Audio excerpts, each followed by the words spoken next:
Ataque Contabilidade e Auditoria. Confiança, comprometimento e qualidade na prestação de serviços de assessoria contábil e auditoria independente. Equipe altamente capacitada e em constante treinamento para melhor atender às necessidades da sua empresa. Visite nosso site www.ataquesantos.com.br e acompanhe também nossos perfis no Facebook e Instagram. Ataque Contabilidade e Auditoria.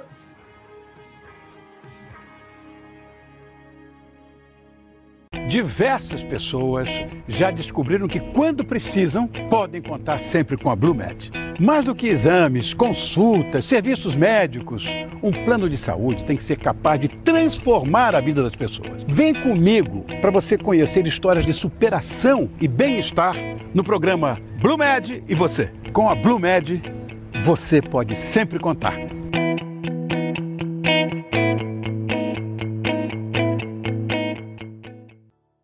Negócio e fortalecer a sua marca? Então não perca tempo. Entre em contato com a Santos Press Comunicação Integrada, com uma equipe multidisciplinar, formada por jornalistas, publicitários e relações públicas capacitados. A Santos Press Comunicação Integrada está pronta e preparada para promover a sua empresa, porque o seu resultado é o nosso negócio. Venha nos visitar e fazer uma parceria de sucesso. Visite o nosso site www.santospress.com.br. Para mais informações, atendimento@santospress.com.br ou no telefone 3221-5833. Máxima é uma vida de alegria. Máxima é ter tempo pra viver. Máxima é a sua lavanderia. 5 lojas sempre pensando em você. Lava, seca, passa com tecnologia. Cuida de você pra você curtir a vida. Máxima, máximo em lavanderia. Acesse e conheça maximalavanderia.com.br. Programa Sem Pauta. Oferecimento Praticagem do Estado de São Paulo. Pontualidade e tecnologia a serviço do Brasil. Olá, boa noite. Seja bem-vindo ao programa Sem Pauta desta segunda-feira, dia 5 de outubro de 2020. É um prazer muito grande ter você aqui conosco, né? Começando aqui mais uma semaninha aqui conosco aqui no Sem Pauta, sempre das 7 às 8 horas da noite, com muita informação, com entretenimento para você, né? Já estava falando aqui para os nossos convidados especiais, que daqui a pouco eu vou apresentá-los, né? Que o nosso programa Sem Pauta tem como desafio aqui, né? Trazer aqui muita interação com o nosso público, então por isso que a gente pede sempre aqui no início do programa, para que você participe ativamente, né? Mande aí a sua pergunta, sua crítica, sua sugestão, fique à vontade aqui para interagir conosco aqui nos nossos canais. Primeiro eu vou colocar aqui o nosso WhatsApp, o 991230237, 991230237, está aí na tela aí, ó, tá bom? Estamos ao vivo também pelo Facebook, facebook.com/programa Sem Pauta, né? Estamos ao vivo pelo Facebook e também ao vivo pelo nosso canal do YouTube, tá aí Programa Sem Pauta, né? Você podendo procurar lá no YouTube, Programa Sem Pauta. Se por um acaso você já está aí na sua casa, está no seu trabalho, enfim, né? Fica aqui sintonizado aqui, né? Fica ligadinho aqui conosco pelo YouTube, pelo Facebook, né? Vamos trazer aqui informação de muita qualidade e credibilidade para você nessa noite aí de segunda-feira, né? Outubro começando, né? Finalmente aí chegamos aí aos 3 últimos meses desse ano, que realmente ficará para a história da humanidade, né? Mas graças a Deus estamos aqui com saúde, estamos vivos aqui, tocando a vida sempre com muito amor e alegria, tá bom, gente? Bom, sem maiores delongas, deixa eu apresentar aqui os nossos convidados especiais da noite de hoje. Aliás, hoje nós vamos falar de um tema assim, muito interessante, né? Que é sobre o tema educação inclusiva, né? O nosso bate-papo aqui vai rolar em cima de um artigo, né? Um artigo científico que foi publicado numa revista famosa, aí, num portal famoso, perdão, e a gente vai discutir, né, esse tema aqui com você, nosso ouvinte, nosso webinauta, e para isso nós trouxemos aqui os 3 convidados aí que foram responsáveis, né, por fazerem aí esse texto, né, e publicarem esse texto aí, conceituado nessa revista científica. Primeiro, deixa eu chamar aqui conosco hoje pela primeira vez aqui no nosso programa, ela que é advogada, professora, e pediram para eu avisar aqui, responsável pelo texto. Os outros dois, né, foram ali só, né, na base do apoio, né, mas ela é a responsável aí pela publicação do artigo, e a gente vai dar as boas-vindas aqui para a professora, para a advogada Vanessa Vasques. Vanessa, obrigado aí pela participação, aceitar o nosso convite, seja bem-vinda, viu? Obrigada pelo convite, eu que agradeço, e não é verdade não, viu? Eles trabalharam bastante no artigo também comigo, e não existiria esse artigo se não fosse por eles, não. Então não é uma verdade, é verdade. Olha, a gente ficou ali, a gente só deu uma ajuda só, sabe? Não, inclusive o Danilo fez a revisão dele todo depois, assim, se não fosse o Danilo não teria nem sido aceito, assim, eles têm um olhar diferenciado da educação e do jeito de escrever, não é uma verdade, não. Então tá bom, então vamos colocar aqui, então, né, a verdade aqui, então, né, no nosso programa, chamando aqui o nosso segundo convidado, ele que já é nosso sócio aqui do programa, advogado, né, Célio Dias Salles, que mais uma vez participa aqui conosco, né, ele já ficando famoso aí pelas suas lives, né, por aparecer aqui, ali. E aí, agora, Célio, quero que você me tire, então, essa prova aí. Afinal de contas, você participou ou não participou? Oi, boa noite, Rogério. Boa noite, Vanessa. Daqui a pouco o querido Danilo também vai entrar com a gente. Então, na realidade, a mentora, a mãe intelectual do projeto é a Vanessa. Quando ela me procurou, quando a gente conversou e trabalhávamos juntos na UniBR, eu fiquei fascinado pelo tema, porque eu gosto muito de estudar neurociência, né? Nas minhas horas vagas eu adoro estudar, leio artigos, leio livros a respeito de neurociência, e o que ela trouxe de tema, né? Depois ela vai abordar com mais profundidade, foi exatamente isso. Né, porque eu fiquei encantado com o projeto dela, porque exatamente cada ser humano tem uma forma de aprender, né? Cada ser humano, um é auditivo, o outro é visual, o outro precisa apalpar, o outro precisa pegar o livro, então cada um tem o seu jeito próprio de aprender. E quando está numa sala de aula, nem sempre, né, por ter lá 50, 100 alunos, dá para se colocar um método diferenciado para cada um. Quer dizer, parecia que não dava, mas a Vanessa ela conseguiu, no processo mesmo, no practitioner, que a gente fala, na prática, mostrar que isso é possível, sim, de uma maneira bem bacana. Os alunos que participaram do projeto ficaram encantados. E eu sempre falo, a Vanessa é uma profissional, não falo para agradar, porque ela não paga minhas contas, muito menos eu as dela, mas é uma profissional na área de educação, que ela tem, assim, se USP, se grandes universidades olharem para a Vanessa com o que ela tem de projeto e coisa séria, ninguém segura. Ela é uma pessoa totalmente, falo isso volto a repetir, sem querer agradar, é mais por a constatação de uma pessoa que quer mudar a educação, que quer fazer alguma coisa diferente, né? A gente já está cansado demais do mesmo, né? Então, é isso. Mas não vou me alongar muito e a gente vai discutir um pouco mais aí, mais adiante. Muito bem. Deixa, então, portanto, chamar aqui o nosso outro convidado, né? Fechando aí a trinca de convidados especiais, aqui a nossa bancada virtual, né? Ele também, que participa aqui também conosco hoje, né, pela primeira vez, né, ele que pediu só para ser chamado de professor, né, mas a gente sabe que realmente ele, assim como o Célio já passou aqui para nós também, né, tem aqui um extenso currículo aí, principalmente na educação, e é um enorme prazer a gente receber aqui o professor Danilo Nunes. Muito obrigado, viu, professor, pela participação aqui, seja bem-vindo. Olá, Rogério, boa noite, tudo bem? Boa noite aos amigos Vanessa e Célio, boa noite aí aos webinautas e aos ouvintes, né, do programa Sem Pauta. Eu queria cumprimentá-lo por seguir rigorosamente, né, a forma de apresentar. O último sempre é o mais importante, então eu te agradeço. E nada, viu?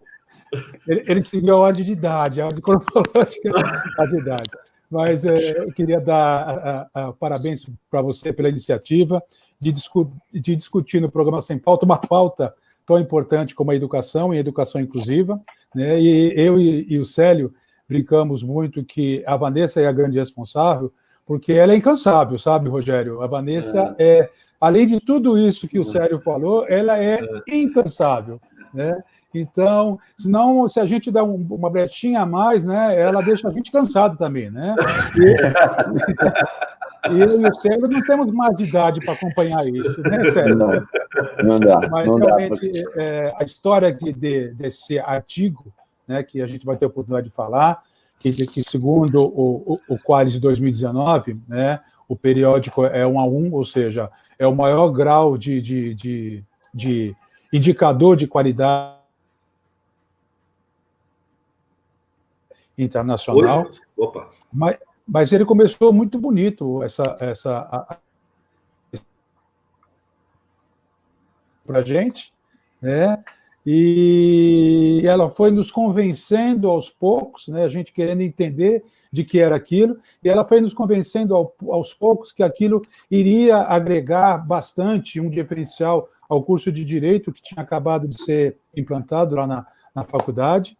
E a prova está aí, ela estava certa, né? Mais uma vez, ela estava certa, realmente. E é um trabalho que, a gente já conversou isso, né, Vanessa? Sério, é um trabalho que é só o começo, né? É só o começo de uma construção que muito vem contribuir, não por ser uma publicação numa A1, né? Que tanto nos orgulha, mas realmente para esclarecer vários pontos, né? Que não são comuns ao senso comum, para ser repetitivo, né? E o pior ainda, né? Eles são, muitas vezes, quando você fala em educação inclusiva, às vezes até algum tipo de constrangimento nisso, e essa nossa pesquisa provou isso. Quer dizer, é muito importante a gente ter esse espaço para falar, não só na revista, né? Mas esse espaço público que é o seu programa, para a gente tentar, pelo menos, ajudar a esclarecer de fato o que né, o que é uma educação especial, essa confusão que se dá nesses termos, que acaba prejudicando quem? O próprio aluno. Né? Por que acaba prejudicando o aluno? Porque acaba não propiciando uma melhor aprendizagem. E se nós, os professores, temos um objetivo, e temos de ter, né, eu diria que o principal deles é fazer com que o aluno aprenda. Bom? Legal. Não dá muito tempo disso. Então, a partir de agora, professores Célio e Danilo e eu, né? Estamos aqui começando o programa e no Roda Viva de hoje está a Vanessa. Portanto, aí passando para nós as informações. Aliás, antes disso, antes de passar a palavra para a Vanessa, quero saudar aqui os alunos também da Vanessa, né, Vanessa? Os alunos, quem são eles? Os alunos do quinto semestre de Direito da UniBR, que tinham que do quinto semestre de Direito da UniBR, estão aí assistindo a aula hoje com o professor Danilo e o professor Célio.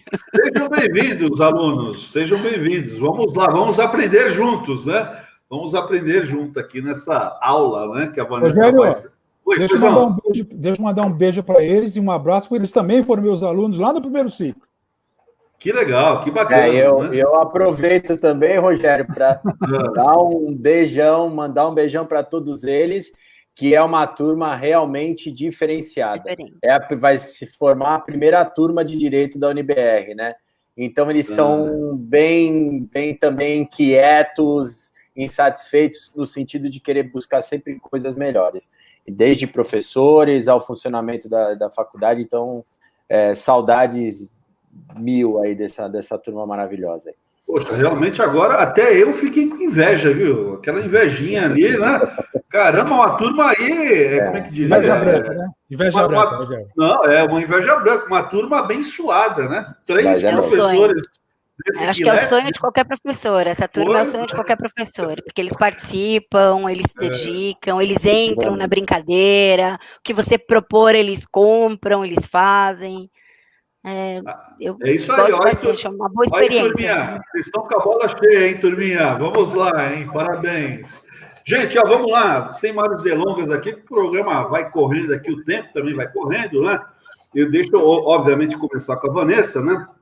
Deixa eu só fazer aqui um rápido preâmbulo. Na verdade, como eu disse, na verdade, o artigo foi publicado no portal Interfaces, né, da Educação, um dos principais veículos de educação aqui do país, né? A publicação foi publicada no dia 11 de setembro, né? E esse artigo, na verdade, ele pressupõe, né, segundo aqui o início, né, que a conceituação equivocada quanto à educação inclusiva é uma das causas da exclusão ao categorizar e estigmatizar pessoas com deficiência e desconsiderar outros fatores de âmbito econômico e social que dificultam o acesso e permanência nas instituições de ensino superior, né? Primeira pergunta, Vanessa, até para você iniciar aqui e você também fazer um preâmbulo aí rapidinho, né, do que foi aí o artigo e até uma curiosidade agora de jornalista, né, qual que foi o fio aí condutor dessa pesquisa sua, né? O que te motivou a fazer esse tipo de pesquisa, Vanessa? Boa noite. Então, na verdade, eu estudo já educação inclusiva desde 1998, quando uma das minhas filhas estava na escola e ela tinha dificuldade de começar a escrever, dificuldade de começar a ler, demorou um pouco, e ela era muito esperta, ela era muito inteligente, mas aquelas regras, aquela régua que a gente passa, né, para dizer o que é normal e o que não é normal, ela não entrava, então ela não alfabetizou na idade que tinha que alfabetizar, a leitura dela era muito devagar, era muito silábica, já até a terceira série, e aí não cumpria aquelas metas, né, que a gente tem umas metas do Programa Nacional de Educação, que a criança tem que ser alfabetizada até tantos anos, até o terceiro ano, e ela não cumpria isso. E aí eu comecei a estudar, eu tenho a formação de fonoaudiologia, e entendi um pouco dessas dificuldades de escrita, de leitura e escrita, comecei a pesquisar, a estudar, e o diagnóstico dela foi fechado muito tarde. O diagnóstico da Mariana só foi fechado quando ela já estava no sexto ano, sétimo ano. E com isso ela perdeu todo esse tempo, porque o que eles falavam assim, não, ela não tem nada, ela tinha um laudo de hiperatividade, de desatenção e hiperatividade, mas os professores falavam que isso não era uma desculpa, e ela acabava perdendo, porque ela precisava de alguma atenção diferenciada, e não existia lei que dissesse, naquela época, que a Mariana podia ficar um pouco a mais fazendo prova, que podia ler a prova, tinha que ter um ledor, que a gente chama, né, alguém que lesse a prova para ela, e eu comecei a estudar isso pela Mariana, e depois da Mariana, por um monte de outras crianças, porque aí eu entrei com algumas ações, alguns processos, e os pais começaram a me procurar. Então, eu comecei a estudar a deficiência, na verdade, e comecei a perceber que as pessoas não querem ser chamadas de deficiente, porque quando eu digo que você tem uma deficiência, eu acabo te estigmatizando, eu acabo dizendo assim, olha, você é deficiente, então é porque você não consegue. E a escola, quando pega um laudo, ela fala, olha, não vai conseguir, então já passa porque está na lei, tem que passar. Então, com o tempo, a gente acabou pegando o que era um laudo para que eu aprendesse a como lidar com aquele aluno e transformando num laudo que atesta uma incapacidade. Aí eu falo, olha, tudo bem, então vamos passar. Então, foi daí que eu comecei a estudar já há algum tempo. E aí, quando eu decidi fazer o mestrado, eu escolhi fazer em Santos, porque eu tenho 3 filhas, então eu escolhi fazer em Santos por conta das crianças, eu não queria sair de Santos, e não tem um mestrado que mescle todas as áreas. Nós não temos uma educação transdisciplinar, nós temos uma educação hoje muito centrada, né? E eu tive que optar por fazer direito, porque se eu queria dar aula para o direito, eu tinha que ter um mestrado em direito, eu não posso ter um mestrado em educação para dar aula em direito. O direito ele é muito fechado, e isso é até um dos equívocos da faculdade de direito, é ser tão fechada, porque a gente acaba aprendendo com quem fala sempre uma mesma língua, e a gente não aprende outras visões, né, outros contextos. E aí eu fui fazer direito, escolhi direito internacional, e dei um jeito de puxar para a educação inclusiva como um direito fundamental. E dali eu continuei indo. Quando eu conheci o Danilo, eu virei para ele e falei, Danilo, você está com uma faculdade, com uma turma começando, vamos pesquisar isso, vamos ver se a gente consegue entrar com essa turma, entender dentro dessa turma, o que acontece? Se a gente realmente, se eles vão se identificar como deficientes, se alguém vai dizer que tem uma deficiência, qual é a maior dificuldade, qual é o maior problema que a gente vai encontrar, e se a gente mudar a forma de explicar o que eles já estão aprendendo, tentando adequar para o jeito que cada um aprende, será que a gente não consegue fazer diferente? E aí o Danilo comprou a ideia, o Célio, na época, era o coordenador da faculdade, o Célio comprou a ideia também, e a gente estruturou junto como é que isso ia acontecer, então eu fazia parte de interação com os alunos, e eles me traziam feedback dos professores, me traziam feedback administrativo, então por isso que a gente trabalhou junto, eu falo que não é só meu trabalho, porque eu tinha algumas respostas do Célio sobre, olha, os alunos reclamam disso, ou com os professores a visão é assim, e a gente conseguiu, dessa triangulação, montar o nosso projeto, que é exatamente falar do que é inclusão, né? Porque quando você procura na lei, não tem uma definição. Você vai achar deficiência. Então, quando você procurar sobre inclusão, ou mesmo a lei brasileira de inclusão, ela vai te definir o que é deficiência, mas ela não vai te definir a inclusão. E aí a gente começou a trabalhar em cima disso, desse conceito, dentro do que esses alunos respondiam, dentro das dificuldades dos alunos, e foi daí que surgiu o nosso trabalho. Bacana. Pelo que você está falando então, Vanessa, talvez a desinformação, né, ou a falta, né, de informação, tanto faz, talvez aí te motivou, né, a desenrolar então um assunto, né? Aliás, deixa eu até passar a bola aqui para o Célio, né? O Célio que, além de professor, de advogado, né, também, né, presidente aí do Durex, né, Núcleo de Apoio à Reabilitação São Vicente de Paulo, e que trabalha também, né, com essa parte de educação inclusiva. Existe, Célio, realmente essa desinformação aí no meio da sociedade com relação ao assunto, até porque você preside aí, talvez a principal entidade, né, de inclusiva aqui da Baixada Santista, né? Como é que você vê essa situação da desinformação? Rogério, acredito que não só exista uma dificuldade de entendimento, como um preconceito, né? A gente lida com logicamente, o artigo da Vanessa envolve muito mais uma dificuldade intelectual, né? De algum lado, de alguma situação, né? Que é que nem eu que sabe tudo de letras e não consegue entender, não consegue fazer uma conta de 20%.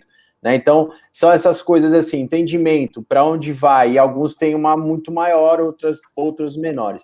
Mas, vendo pelo lado da escola, que eu tenho o prazer de presidir, a coisa é um pouco mais complicada, né? Nós temos lá, a inclusão que tem na escola é muito pouca, ou seja, só para explicar rapidamente, o autismo, por exemplo, que é leve, né? A criança fica um período na nossa escola e depois ela vai para outro período para a rede pública, né?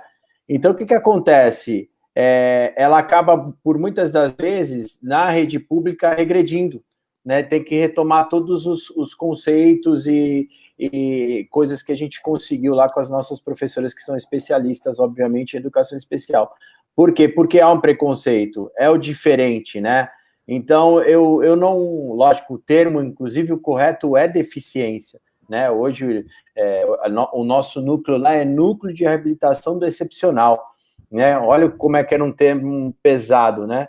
E hoje a nomenclatura legal, tudo é a deficiência, né? Pessoas com deficiência. Mas eu ando meio fora dessas curvas todas aí, por isso que eu gosto muito da Vanessa, gosto muito do Danilo, que são pessoas à frente do tempo nesse sentido. A gente tem que sair, quebrar um pouco isso, né? Então, eu entendo, se eu pudesse mudar lei, se eu tivesse esse poder, se eu fosse um legislador, eu colocaria pessoas com dificuldades, né? Porque todos nós temos, uns mais, outros menos, mas em matéria de inclusão, de educação, as dificuldades são maiores. E na escola nossa, obviamente, é bem maior. Inclusive, com essa questão da pandemia, né? A regressão das nossas crianças está sendo enorme, né? Estão tendo aula à distância, os que têm essa cognição mínima para ter aula à distância, a coisa está seguindo. Mas, assim, ele tem uma regressão muito grande, né? Então, assim, ela falou de uma maneira muito cristalina, a Vanessa, e eu concordo com isso. E eu só reforço que a gente tem que parar com esse negócio de deficiência. Ela começou por um impulso da filha dela, porque a gente sempre tem uma motivação para iniciar algo diferente na vida da gente, né? Como eu tive também alguma motivação para iniciar no Nurex. Mas a filha dela não tinha problema, a filha dela tem uma dificuldade, como eu tenho as minhas, vocês têm a de vocês, né? Às vezes até de algum entendimento, de alguma cognição, de uma coisa mais ampla, né? Então, eu vou muito por aí. Danilo, em cima, evidentemente, desse tema, você acredita que há uma necessidade de levar aí esse autoconhecimento também aos docentes, né, aos que estão dentro da sala de aulas, né, no que tange talvez aí a um conhecimento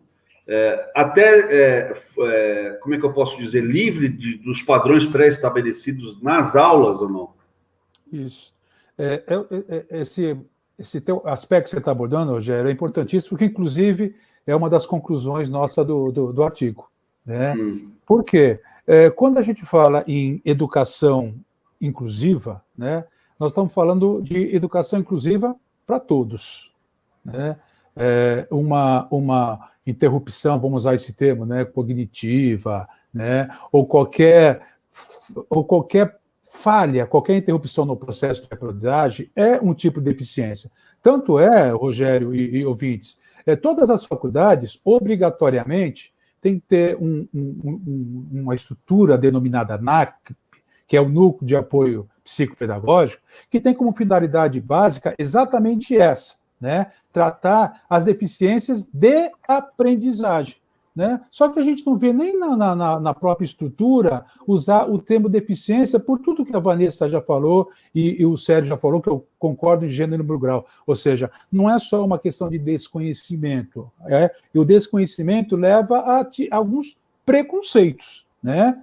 E leva até alguns pré-conceitos, não só preconceito, mas como preconceitos. E aí vai ao encontro do que você me perguntou. Exatamente, se você quer acelerar todo um processo de mudança, né, e o entendimento de fato do que é uma educação inclusiva requer, né, um espaço de mudança. Se você quer acelerar isso, você tem que começar na base. E a base, quem que é?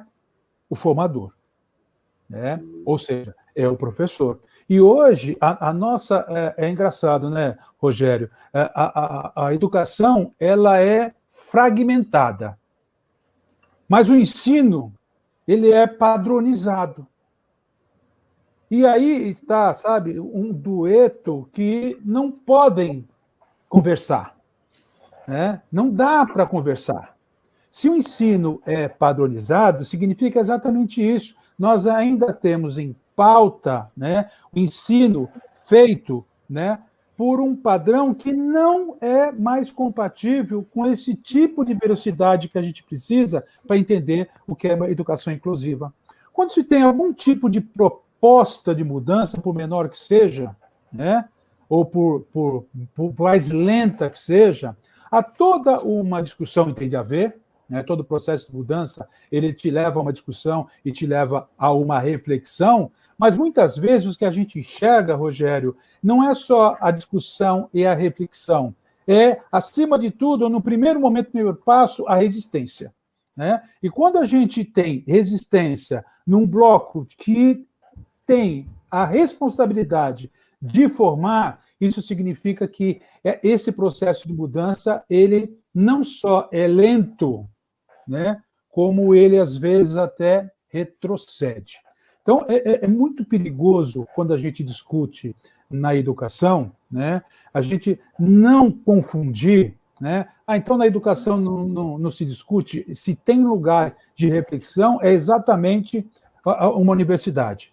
Agora, essa discussão, ela não pode ser feita calcada preponderantemente em cima de resistências advindas, muito mais de pré-conceitos firmados sobre a educação, né, E, além, somado a isso, os preconceitos ditos pelo Celinho e essa desinformação conceitual dita aí pela Vanessa. Então, não tenho a menor dúvida que o que você tocou é um ponto nevrálgico, né? Se nós queremos mudar e precisamos, se nós precisamos acelerar esse processo, a gente precisa trabalhar na base. A base é de quem forma. Muito bem. Agora, só uma curiosidade, Vanessa. Na verdade, a sua pesquisa, aí, o estudo, ele foi feito em cima de um âmbito geral da educação ou apenas do âmbito universitário? Esse artigo só do âmbito universitário. Esse artigo a gente pegou os alunos do 5º semestre que quiseram participar da pesquisa, então foi aberto a todos os alunos que estavam matriculados, e os alunos que quiseram participar da pesquisa fazem parte desse grupo. Então, a gente continua até com a pesquisa, né? Eu e o Danilo estamos lá, ainda continuamos com a pesquisa com os professores. Célio não é mais meu coordenador, mas a pesquisa continuou, né? Graças a Deus, ainda bem. E eu continuo testando como funciona a aprendizagem ou como eu posso melhorar a aprendizagem para todos. Porque o que a gente percebe muito é que não só na universidade e desde da educação básica, é que as pessoas, elas, como a gente já colocou, elas próprias, às vezes, têm um preconceito, elas próprias não admitem uma dificuldade. Falar sobre isso é difícil, porque você acaba se intitulando como um incapaz. Você fala, não, eu tenho essa dificuldade, então eu não vou conseguir, e não é uma verdade. Cada um tem as suas dificuldades, que chamamos de necessidades específicas, e cada um tem as suas potencialidades, que é aquilo no qual você tem um dom, aquilo no qual você se sai muito bem. E, inclusive, na nossa pesquisa, estudando doutrina de outros pesquisadores, nós encontramos a Oru, que ela fala que, mesmo que você faça uma análise clínica e que você delimite uma deficiência, cada pessoa, dentro daquele diagnóstico, ela vai ter uma dificuldade diferente da outra. Então, eu posso ter várias crianças com TEA, né, que é o transtorno do espectro autista, e, como o Célio disse, dependendo do grau, dependendo da forma como seja essa doença para aquela criança, ela vai ter alguma necessidade que não vai ser igual à outra. Então, eu não posso também falar, olha, quem tem isso vai fazer a prova com mais tempo, ou quem tem aquilo vai ficar com uma professora do lado. Às vezes não é essa a necessidade, depende de cada pessoa, porque nós somos seres individuais. Então, a nossa pesquisa focou na graduação, mas o que a gente encontra na doutrina, o que a gente encontra quando está pesquisando a graduação, se repete em todas as outras séries, desde os pequenos até os mais velhos. Então, isso não é uma exceção, ou o nosso trabalho não serve apenas para a graduação. Você pode pegar esse entendimento e replicar ele para qualquer idade, porque, na verdade, a gente fala de ser humano, né? A gente fala de comportamento humano, e o comportamento humano é parecido. O que é diferente são as dificuldades, são as potencialidades, é isso que é individualizado. E muitas pessoas me perguntam se, Vanessa, você não acha que quando você fala que a educação inclusiva tem que ser para todos e você tem que tratar todo mundo dentro das suas necessidades específicas, das suas potencialidades, você não vai estar banalizando o deficiente? Ele não vai estar deixando de ter um cuidado? Ele não vai estar deixando de ter uma atenção especial? Eu acho que não. Eu acho que é o contrário. Quando eu fecho demais a legislação, ou quando eu digo que eu tenho que ter um laudo e eu exijo alguns pré-requisitos para que eu dê essa atenção, quando eu falo de educação, eu faço com que muitas vezes aqueles que precisam por uma necessidade específica não tenham essa atenção, porque eu não vou ter um laudo diagnóstico fechado muito cedo. Às vezes eu tenho alunos na faculdade que não sabem que tem uma dificuldade de atenção, que tem uma dislexia, nunca foram diagnosticados, nunca foram investigados como portadores de uma doença, que não gostam desse termo de portador, né, porque diz que se portasse eles largavam a doença. Então, mas ninguém se vê como deficiente, e por N fatores. E quando eu faço com que as pessoas, né, com que a educação seja para todas as pessoas, essas pessoas que têm uma dificuldade vão estar incluídas. Quando eu limito, às vezes a pessoa que tem uma deficiência, mas não tem um diagnóstico fechado, fica excluída. E ela não vai ter a atenção que era devida. Então, eu tenho que olhar para todos individualmente, e inclusive porque dentro dos próprios diagnósticos, cada um vai ter a sua própria característica. Legal. Oi, pois não?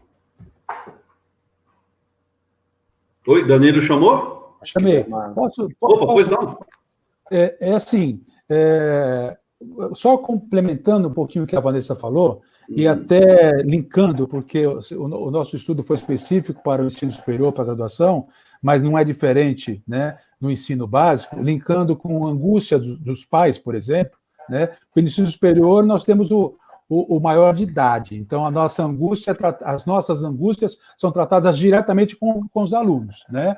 Mas no ensino básico, como são menores, as angústias são trabalhadas também com os pais. E como eu tenho 2 adolescentes aqui em casa, né, eu sinto um pouquinho... É um grande laboratório, para falar o popular.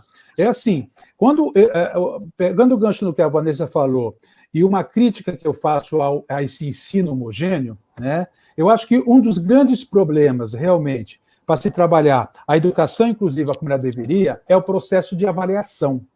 Né? Por que é o processo de avaliação? Porque nós, né, o processo de educação, e aí isso talvez esteja muito mais presente até no ensino básico e superior, o desempenho dele é medido por uma coisa chamada nota. É uma aberração do ponto de vista de aprendizagem, é o diabo da nota, a quantificação do saber. Né? Nós já temos o que eu brinco no ensino fundamental de apostilamento do saber, que são aquelas coisas, aqueles livros monstruosos que os alunos nem conseguem carregar. Né? E isso termina exatamente na quantificação do saber. Né? Hoje mesmo eu estava presenciando uma discussão da minha esposa aqui em casa, que também é professora com o meu filho, dizendo que ela está notando que ele não está prestando atenção nas aulas remotas como deveria. Né? E ele fala assim, não sei porque só está preocupado, a minha menor nota é 9. Perceberam? Nota é 9. Tudo bem, os jovens hoje, eles se concentram de uma forma diferente, né? A psicologia já mostrou isso, já provou isso, que muitas vezes, né, você ter 2 focos de atenção não significa que você está desatento a um deles. Não estou questionando isso e nem vou colocar isso na pauta. Mas, de uma forma geral, o ensino ele é medido o seu desempenho de aprendizagem, né, por nota. E aí tem aqueles rotas, que é a palavra que eu vou falar entre aspas, né, porque a Vanessa, eu e a Vanessa e o Sérgio já discutimos isso. A partir do instante que o aluno tira uma nota alta, ele é considerado e se autoconsidera normal. Normal entre aspas. Tá? O normal aqui está entre aspas, porque já foi uma palavra bastante discutida entre a gente, inclusive a gente explora isso bastante no artigo, o que é esse normal. Né? Não, normal. Aí quando eu falo no primeiro dia de aula que um aluno que foi reprovado com 3 pode ter aprendido mais que um aluno que foi aprovado com 10, só falta me bater na sala de aula dizendo que eu estou louco. Né, que eu estou querendo fazer joguinho de chantagem no primeiro dia de aula. Não, eu só estou tentando despertar neles, né, que a nota não é e nunca foi, pelo menos do que eu já estudei sobre educação, não é e nunca foi o melhor, um instrumento melhor para se medir a aprendizagem, né, seja ela inclusiva ou não. Mas ela acaba sendo um fator preocupante quando se vai discutir a educação inclusiva, porque o aluno pode estar com uma dificuldade muito grande, né? Mas ele teve uma nota 8, 8,5 por algum motivo, né? Que muitas vezes é um problema, é um processo falho na avaliação do professor, né? E ele acaba descaracterizando, a gente acaba descaracterizando exatamente o que a gente busca, que é a aprendizagem dele. Legal. Deixa eu aproveitar aqui, eu vou passar a palavra para o Célio agora, mas eu já passo, viu, Célio, a palavra para você, aproveitando aqui a participação aqui de uma webnauta aqui, a Valéria Silva. Ela fala da cidade de Itanhaém, aqui no litoral sul do nosso estado de São Paulo, e ela manda aqui uma mensagem, dando aqui uma boa noite, parabéns, Rogério, pelo programa e principalmente pelo assunto. Sou professora da rede estadual de ensino, dou aula para o ensino médio. E mesmo sabendo que não era o foco do artigo, comento que existe sim a prioridade de estabelecermos aí um autoconhecimento melhor aos professores.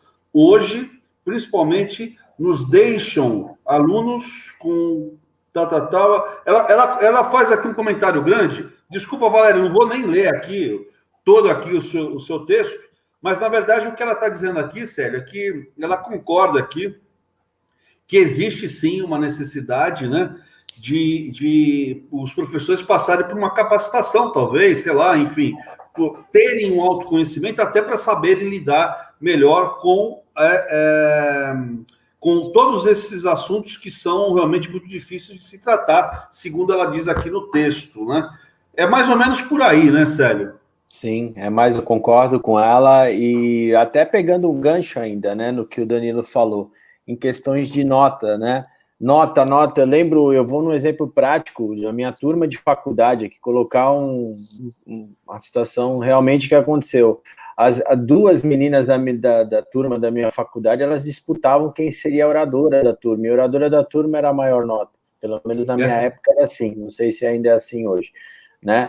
E com todo respeito, são pessoas que, assim, que você fala, o que elas acrescentaram posteriormente, profissionalmente, na vida delas e na vida do semelhante. Com todo respeito, absolutamente nada. Uma era funcionária pública, numa determinada função, tinha capacidade para ser juíza, para ser o que quisesse, tinha conhecimento, mas tinha tanto medo, aí vai o que a Vanessa falou, e vai no que está se dizendo, que foi o questionamento agora dessa professora do Estado, essa capacitação. Isso, aliás, é uma coisa que vem de qualquer profissional. Essa coisa que o profissional precisa se reciclar, o profissional precisa estar sempre se atualizando, isso é óbvio, Lulante, na minha opinião. Né? A gente vai estudar até morrer. Um professor, então, ele não para nunca, porque hoje a coisa está muito dinâmica. Né?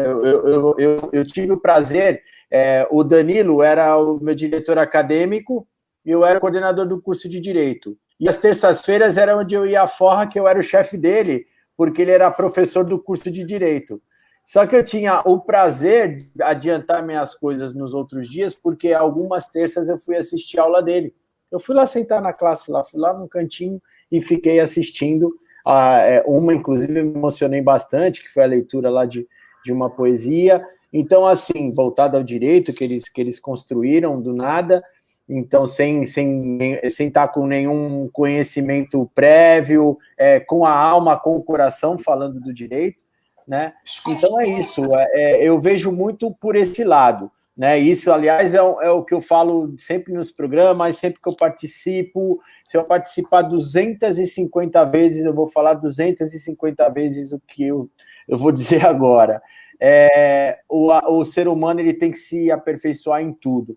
Né? É o mental, emocional, espiritual, profissional, senão não dá, senão as coisas não giram. É um belo de um professor, né? Mas entre aspas, passa a matéria bem, mas é um carrasco com notas. Notas também não podem direcionar nada, como eu já falei anteriormente. Então, assim, eu sei lá, eu penso que nós estamos vivendo um momento realmente de muita reflexão, esse programa ajuda isso, né, para professores e alunos também, que a coisa tem que mudar. Né, e mudar efetivamente. O aluno que tem uma certa dificuldade, eu não gosto volto a repetir, não gosto da deficiência, ele tem que buscar também, da parte dele, esse time, esse lhame, essa linhazinha que ele tem de dificuldade. Por exemplo, como a Vanessa fez no processo prático, né?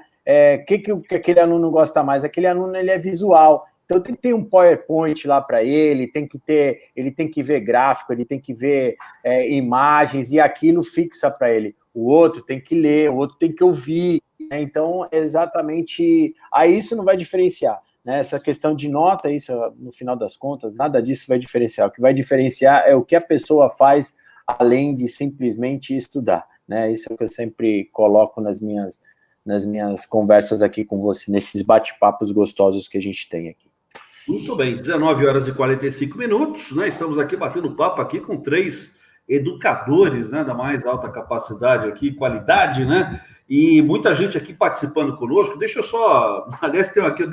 Você estava falando, Sérgio, até peço desculpa, eu comecei a dar risada aqui sozinho. Uma mensagem aqui do Flávio da Conceição. Flávio da Conceição, ele fala que mora no Marapé, aqui em Santos. E ele falou assim, salve os professores, né? Aliás, dar aula hoje em dia com alunos com o celular na mão é realmente um caso de polícia. Salve aqui o dilema das redes sociais, né? E ele brinca aqui com a gente, aqui a participação do Flávio, né? Realmente, hoje em dia, né? Quem deu aula antes sem celular e hoje, com o advento do celular, Rogério, é fácil. Pois não, Danilo? Ele não falou se ele está assistindo aula agora também, não. Não falou nada. Então... Tá assistindo, ó, manda aqui pra gente aqui, Flávio, por favor. Você tá assistindo aula lá? Não é fácil. Deixa eu colocar aqui o pessoal do Facebook também, ó. A Daniela Lisboa. Vamos ver se a gente consegue colocar aqui na tela. Tá aqui, ó. Nossa professora, que é maravilhosa, Vanessa Vasques. Tá aqui, mais Daniela, um ponto para Daniela lá. 10 para você, Daniela. Já ganhou ponto aqui. Já passou de ano, já. Já passou de ano. Também agradecer aqui a participação do Alexandre Anis. Eu acho que é isso, Alexandre Anis. Gente finíssima, um gênio esse menino. Um gênio. Olha aí, ó. Obrigado pela participação, viu, Alexandre? Tem uma participação aqui também do Murilo Veloso. Murilo Veloso manda aqui um boa noite aqui para nós. E ele coloca assim, assunto importantíssimo. Parabéns. Uma dúvida. Alunos com deficiência devem ser matriculados de acordo com a faixa etária ou com desenvolvimento intelectual? Um forte abraço em todos os convidados. Participação do Murilo Veloso. Na questão da graduação, me parece que não é assim, né, Vanessa? Na graduação, independente de ter deficiência ou não, ele vai ter que prestar vestibular, entrar, e o que eles podem conseguir, por exemplo, pedir para ter um ledor durante a prova do vestibular, pedir para usar uma calculadora durante a prova do vestibular, conseguir algumas adaptações que facilitem a demonstração do conhecimento, porque às vezes não é que eles não conhecem. Por exemplo, uma pessoa que é disléxica, não é que uma pessoa disléxica não tem conhecimento, ela tem uma dificuldade da leitura, porque no cérebro dela, quando ela lê aquelas letras, as letras embaralham, às vezes as letras dançam, às vezes elas trocam de lugar. Então, não é que ela não sabe a resposta, ela simplesmente precisa que alguém leia para ela, porque aquilo não fica planificado para ela. Então, ela precisa de adaptações, às vezes precisa do que eu falei, um ledor. Mas não são todas as pessoas que têm dislexia que acontece dessa forma.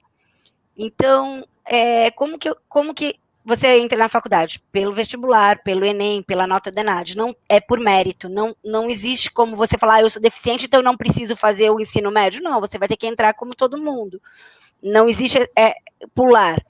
Já nos ensinos de médio e básico, você acaba tendo que colocar a criança na sala de acordo com a capacidade. Não basta só a idade. Se você não tem nenhuma deficiência, então tudo bem, pela idade, eu vou colocar você pela idade, vou te colocar na série que você tem que fazer. Então, se você já tem mais idade, você vai fazer SEJA, que é como se fosse, antigamente a gente falava, tinha um nome, o professor Danilo daqui a pouco me ajuda e explica melhor. Mas você até vai entrar. Mas quando você é pequeno e você tem uma dificuldade, não adianta só eu te colocar na sala de aula para que você cumpra. Até existe, e eu já vi, situações em que você coloca a criança na sala de aula pela idade. Mas se uma criança de 10 anos tem uma capacidade intelectual de 7 anos e ela está sendo alfabetizada, ela tem que estar junto com as crianças daquela capacidade de escrita. O que acontece hoje é que nós temos aquela progressão automática. Não é só para quem tem deficiência, é para todo mundo. Então, não importa se você aprendeu, se você não aprendeu, você vai passando, você tem séries certas para ser retido. E aí você vai passando, sabendo, não sabendo, você vai passando. Então, não existe uma preocupação com a aprendizagem, não existe uma preocupação com o conhecimento. Simplesmente você está na escola. como se você estivesse num depósito, e você vai passando, porque é assim que funciona. E eu acho que, assim, eu não concordo com isso. Eu acho que o certo seria você adequar a capacidade da pessoa e tentar fazer com que ela aprendesse, que ela aprendesse o melhor que ela pudesse, né? O máximo que ela pudesse antes de progredir para a próxima série. Mas isso há controvérsias. Então, até prefiro que o professor Danilo, que o Célio, que atuam mais nessa área, possam dizer, né? Eu, por exemplo, eu lido mais com as crianças lá, né? A escola nossa é mais crianças e jovens, né? E só para esclarecer também o Murilo, no caso específico nosso, né? As crianças e jovens são separados, obviamente, pelo desenvolvimento intelectual. Aí já é completamente diferente da escola, da universidade, já é um sentido completamente. Então, o autismo de leve, o grave é outra sala, né? A paralisia cerebral é outra sala, porque o desenvolvimento, as aulas são completamente diferentes, e eles têm bastante evolução, né? Por exemplo, o PC, ele só lida com, ele só comunica com os olhos, né? Então, o que ele quer, como ele quer, então é tudo feito dessa maneira, só para esclarecer aí a questão dar mais um acréscimo aqui, né, ao Murilo Veloso. Muito bem. Rogério, só completando aí essa pergunta do Veloso, depende muito, como o Célio falou, depende muito dos graus de deficiência, né? Mas o aluno tem que ser colocado na sala de acordo com não a idade. Né? Então, se ele vai começar um processo de alfabetização, ele vai estar junto com as crianças de 6 anos. Ele pode até ter 9, 10. Mas é muito importante hoje, né? Por isso que a Vanessa passou a bola, é muito importante desse tipo de inclusão, o processo de socialização. Tá? Então, dependendo do grau, antigamente era muito comum você ter salas separadas, hoje não. Né? Hoje não. Então, é muito comum alguém que tem algum tipo de deficiência, né? Mas que essa deficiência acaba sendo não suprimida, óbvio, né? Porque aí é uma patologia, mas ela acaba sendo compensada pelo processo de socialização. E o que a gente tem percebido, como eu falei, eu tenho alunos, tenho filhos, né, no ensino básico, o que a gente tem percebido é que os colegas de sala acabam abraçando muito mais, né, essas crianças com algum tipo de deficiência, né, do que o próprio processo propriamente dito. Agora, eu só queria reforçar isso, tá? Além do que o Célio e a Vanessa falaram, que o processo de socialização dessas crianças com as outras crianças, óbvio, ele é muito importante também e é bastante considerado quando você vai alocar uma criança numa sala de aula. Muito bem. Deixa eu colocar também aqui a participação aqui no Facebook do nosso amigo Hamilton Marques. Ele participa aqui conosco, Hamilton Marques, manda aqui também um boa noite. Está aí na tela, inclusive, belíssimo tema. E parabéns aos pesquisadores. Salve a educação no Brasil. Salve, salve, grande Hamilton. Uma pergunta: existem parâmetros curriculares nacionais para se promover a inclusão nas escolas? Me parece que sim, mas precisa de ajustes. Não seria isso, Vanessa? Eu acho que, na verdade, eu acho que não existe um parâmetro. Quando você vai buscar, que nem a gente estava falando, quando você procura inclusão, eles falam de deficiência, e eles falam de uma forma generalizada. Então, não existe, se você tem X grau, você fica de tal forma. E um dos grandes problemas, o Danilo estava até falando da integração, é que no passado, existiu a integração, que era a escola integradora, que você pegava uma criança com deficiência e você colocava na escola, mas qual era a intenção? A escola era para promover mão de obra, então a pessoa com deficiência acabava sendo colocada na escola, porque assim ela aprende alguma coisa, assim ela ocupa o tempo dela, quem sabe ela não ganha um dinheiro, porque a gente tinha aquela visão do capital humano, né, de produção para o trabalho. E hoje, quando a gente fala de inclusão, a gente já não tem essa visão de simplesmente pegar uma criança e colocar na escola regular, uma criança com deficiência, colocar na escola regular e tudo bem, não.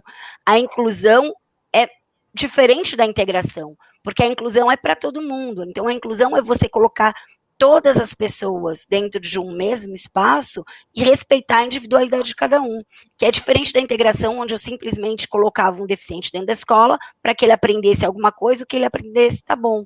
Agora não, agora eu quero o melhor dessa pessoa, porque ela é uma pessoa. A gente não pode ficar tratando como era no passado, tratando pessoas com deficiência como se elas fossem objetos, como se elas fossem à margem da sociedade. Elas têm potencial, como todo mundo.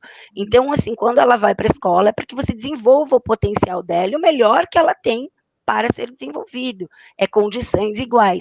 E por isso que a Declaração de Salamanca, ela vem dizendo que a escola tem que se adaptar aos alunos, e não mais os alunos que se adaptam à escola, porque já não é mais uma integração, hoje é uma inclusão. É uma inclusão, e a escola se amolda aos alunos que ela tem. Muito bem. Célio, quer comentar?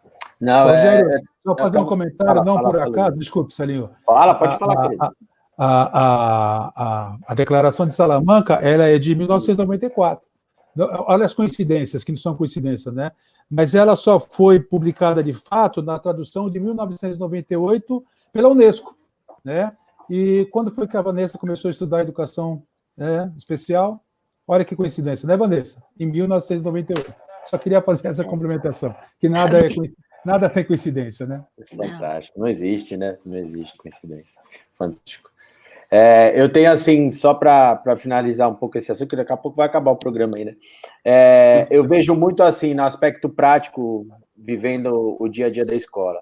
A inclusão por deficiência física, ela é muito mais desenvolvida na nossa sociedade, né? Você vai a um teatro, ao cinema, ao campo de futebol, a lugares bem posicionados para as pessoas com deficiência física ocuparem seu espaço, para entrar, sair dos locais. Então, hoje, eu vejo que há muito investimento nisso.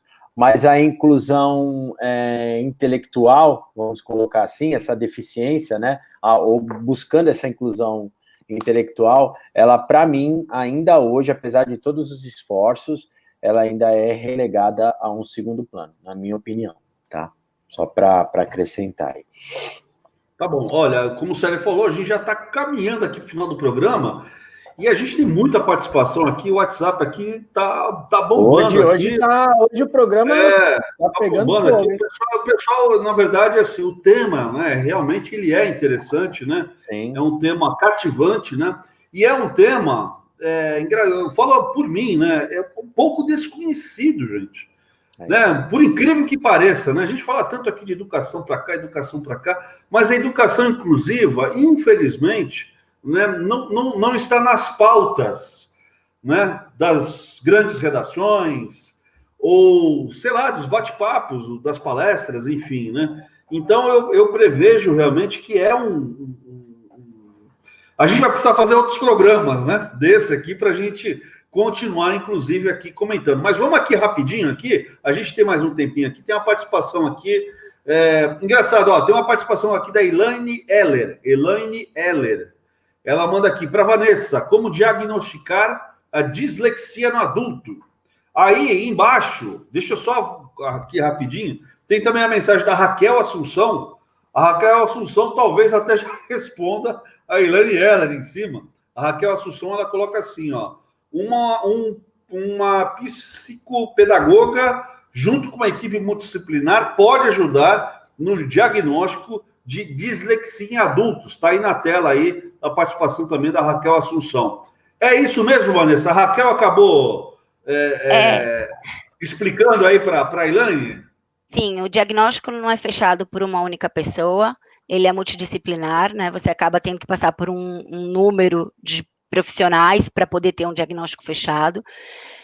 Para dislexia, o mais conhecido hoje é a ABD, Associação Brasileira de Dislexia, então, em São Paulo. Então, você marca um horário, e aí você vai lá, você passa por todos esses profissionais, e eles vão te dar um diagnóstico. Agora, a gente tem que tomar uma atenção, que é até uma das coisas que a Oru, que é uma das doutrinadoras que a gente usa, fala, é que esses diagnósticos clínicos, esses diagnósticos são clínicos, e eles dependem da visão de quem está avaliando. Então, eles são passíveis de erro. Então, eu posso, baseado nas suas características, dizer que você é autista, mesmo que você não seja, simplesmente porque você cumpre alguns requisitos ali das características do autismo, porque não existe um exame de sangue que fale assim, olha, você tem dislexia, você tem autismo, você tem... Não. Então, como ele é clínico, ele é passível de erro.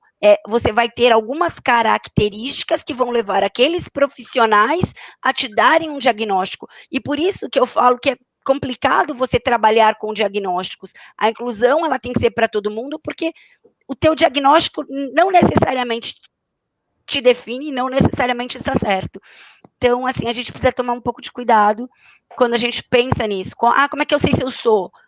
Eu acho que é muito melhor você se autoconhecer e entender qual é a minha dificuldade, como é que eu faço para melhorar a minha dificuldade, independente do nome que leve essa minha dificuldade, independente do laudo ou do diagnóstico. Então, é muito mais importante você falar, poxa, não estou conseguindo escrever, nunca consegui escrever, na hora que eu leio, as coisas se confundem, então, como é que eu trabalho para melhorar a minha leitura e escrita, do que eu ter um diagnóstico com um nome, uma vez que isso não tem cura e não vai ter remédio que você vai tomar que vai passar. Então, você tem que trabalhar a dificuldade, as pessoas precisam se autoconhecer, conhecer suas dificuldades e encontrar uma forma de trabalhar as suas dificuldades.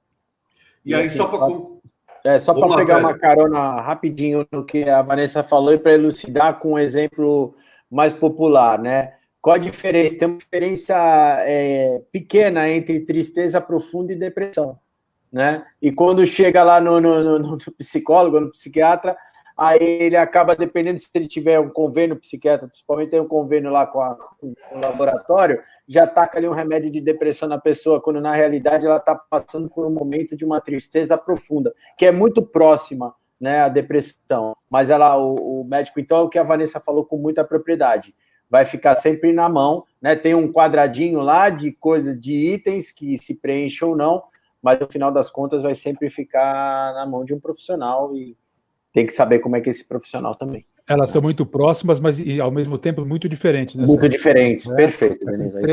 A tristeza profunda é a exteriorização de um sentimento, né? A depressão é uma patologia. Exatamente, e aí é que está o lhame que quem vai decidir é um psiquiatra. Né? A Raquel Assunção conclui aqui, penso assim também, diagnóstico não é uma sentença.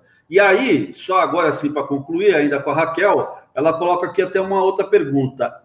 E o AEE, é uma sigla, AEE, não poderia estar no apoio na sala de aula? Me ajudem aí, meus convidados, o que seria primeiro o AEE? Atendimento especializado, né? Todo professor, quando tem um aluno que tem um laudo, que é diagnosticado, ele faz um plano de aula diferenciado para aquele aluno, que seriam as adaptações que ele precisa para conseguir acompanhar a turma. O que acontece é que eu, Vanessa, entendo que isso deveria ser feito para cada aluno, não só para os alunos que apresentam um laudo diagnóstico. Eu, quando sou professora da classe, eu vou dar aula, como o Célio mesmo falou, e a gente conversava muito isso, quando eles eram o meu diretor e meu coordenador. Vou dar aula, o que eu faço? Posso usar isso, porque a metade dos alunos aprende desse jeito? Vou usar esse outro sistema? Como é que a gente vai mesclar? Como é que eu vou mesclar uma aula dinâmica com, ao mesmo tempo, uma parte reflexiva?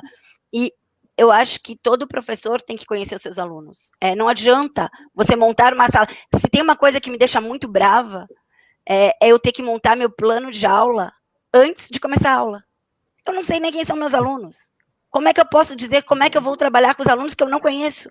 E aí eu tenho um prazo, eu até tive uma briga já esse semestre lá na instituição por conta disso, porque eu mandei no último dia e acabei que eu não consegui mandar no último dia, porque eu preciso conhecer meus alunos. Para eu montar meu plano de aula, minha aula tem que começar.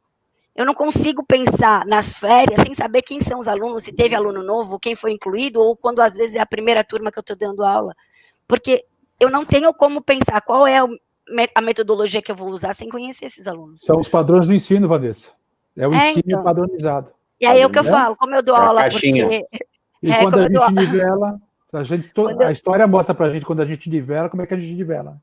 E como eu dou aula por uma ideologia, não por uma necessidade, graças a Deus, Isso às vezes me incomoda um pouco, porque eu tenho meus alunos como amigos, como pessoas queridas que eu quero que aprendam, eu vou dar para eles o melhor que eu tiver.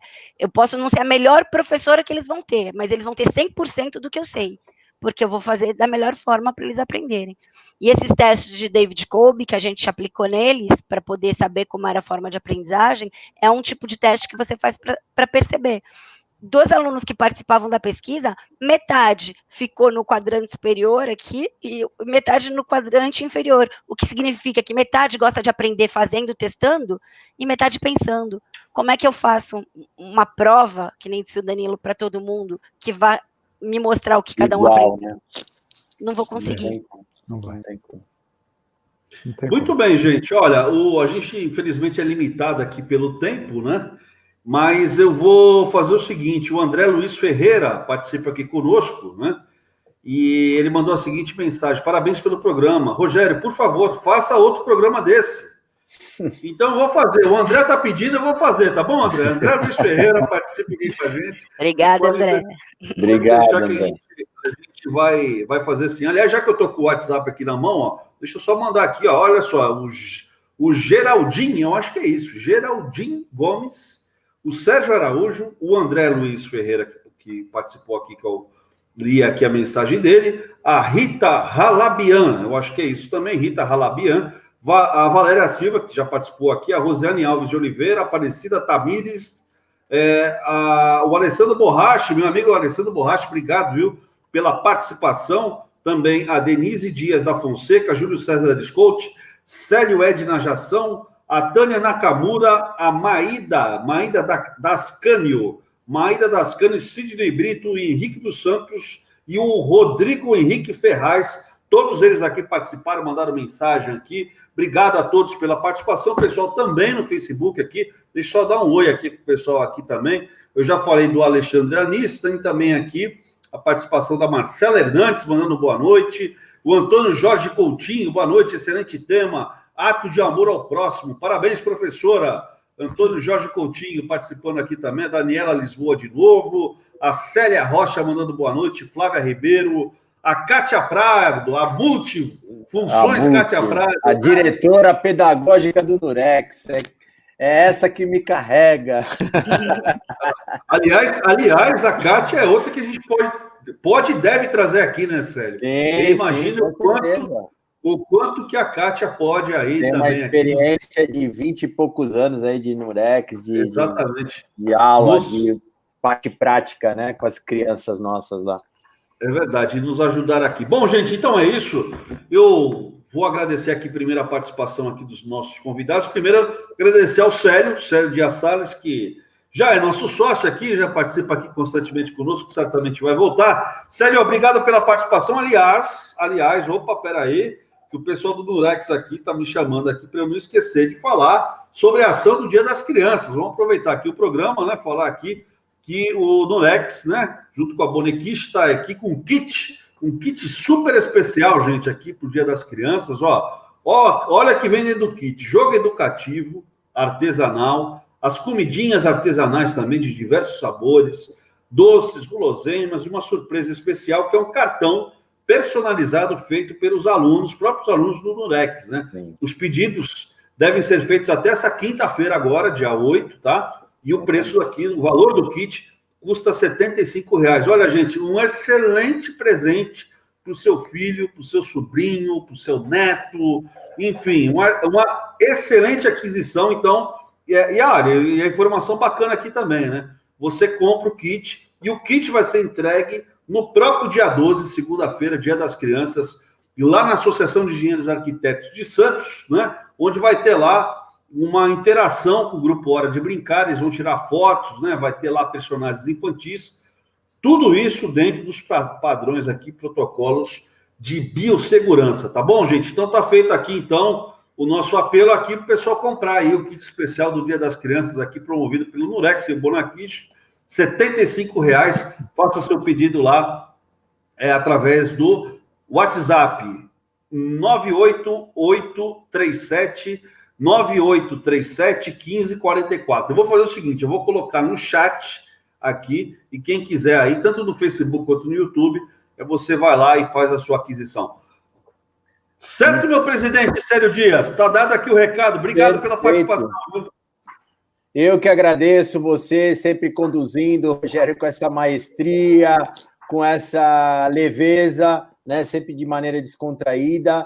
Aproveito também, já que você falou do kit, né? Do Dia das Crianças, para agradecer a Associação dos Engenheiros e Arquitetos, na pessoa do Jango, que abriu as portas para a gente precisava de um lugar para fazer a entrega dos kits, e de imediato ele já concordou. Aliás, a Associação dos Engenheiros e Arquitetos, eu não posso deixar de falar, tá nos ajudando de uma maneira maravilhosa. Para quem não sabe, a gente ganhou aí em doação um terreno, né? E a Associação dos Engenheiros vai promover aí mais adiante, não posso falar muito ainda, né? Mas vai ter uma novidade aí na cidade fantástica que vai poder auxiliar bastante o Nurex, tá? Então, gratidão profunda, Rogério, a você, ao meu mestre dos mestres, que é o Danilo, que é uma humildade, um conhecimento. Eu adorava assistir às aulas dele, porque mesmo não tendo que assistir aula mais, né?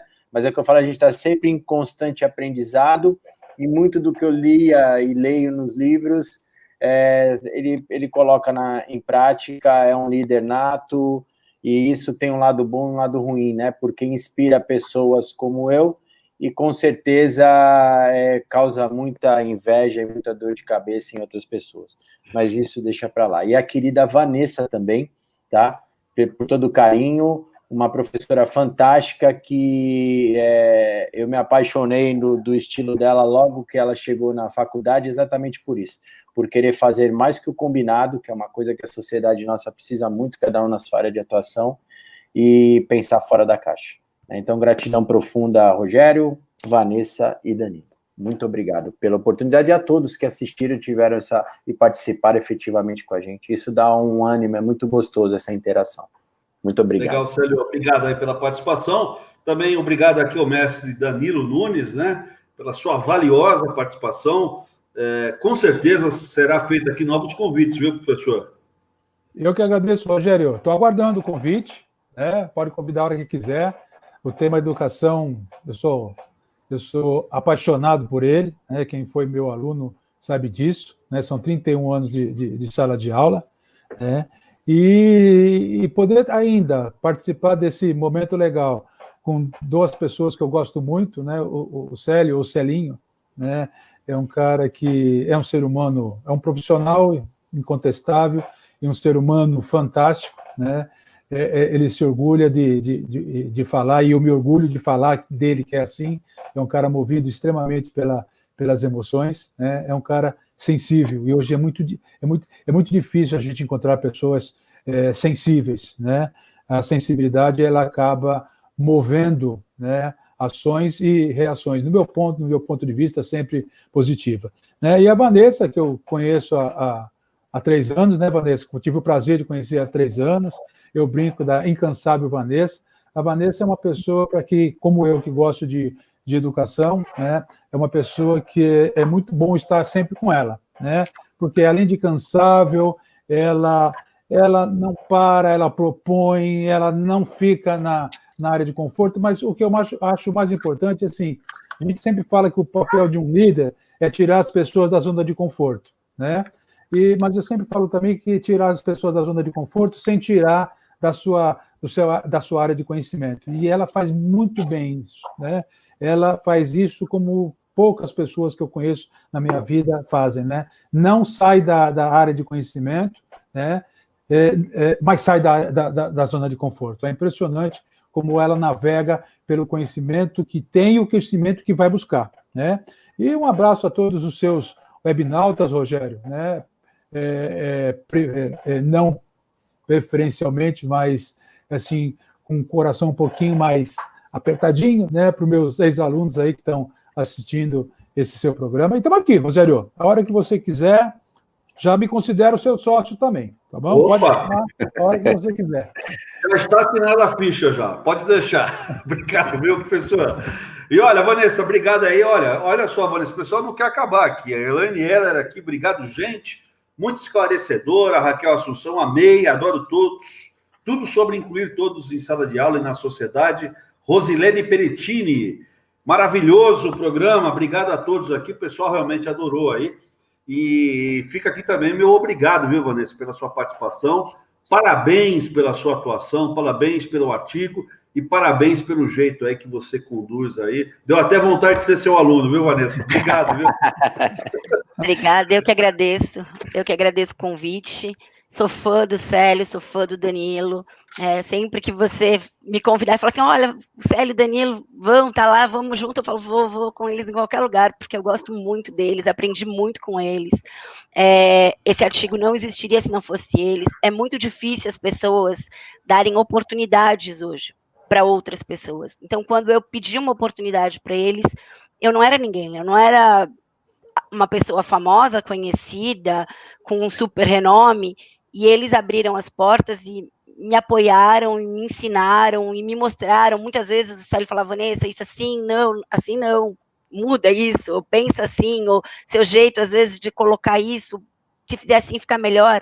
Então, assim, eu aprendi com eles muito, e eu sou grata por esse trabalho ter sido publicado por uma revista tão legal, porque vai ficar para sempre marcado esse começo, ou essa oportunidade, essas portas que eles me abriram, que eu vou ser grata para sempre. E muito obrigada pelo convite, obrigada a todos que assistiram.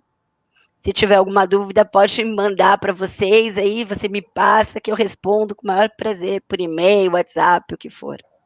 Legal. Certamente a gente vai fazer aqui um novo encontro aqui para a gente continuar esse bate-papo. Eu não dou como encerrado esse bate-papo, tá bom? A gente vai voltar, então, a conversar aqui mais vezes sobre esse super tema educação inclusiva. Aliás, aqui a Vanessa, né, uma das nossas convidadas aqui, talvez, de melhor cenário, né, Danilo? Realmente, o cenário ali é realmente belíssimo, né? Ainda com uma coisa linda lá por trás. Tá louca, ela aparecer. Falei para ela que não podia aparecer de jeito nenhum, ela veio. Inclui ela na apresentação. Agora ficou mais bonito ainda. Agora Vanessa e Vanessinha. Legal, gente. Olha, muito obrigado, então, a todos, a vocês que assistiram, que estiveram conosco até agora aqui, né? Nosso muito obrigado. Amanhã, a partir das 19 horas, estaremos de volta com mais um Sem Pauta. Tá bom, gente? Vamos lá, vamos descansar, então, e vamos lá descansar um pouquinho. Amanhã, mais um dia aí, se Deus quiser, com muita força e muita energia. Tá bom, gente? Fiquem todos com Deus, então, e até amanhã. Valeu!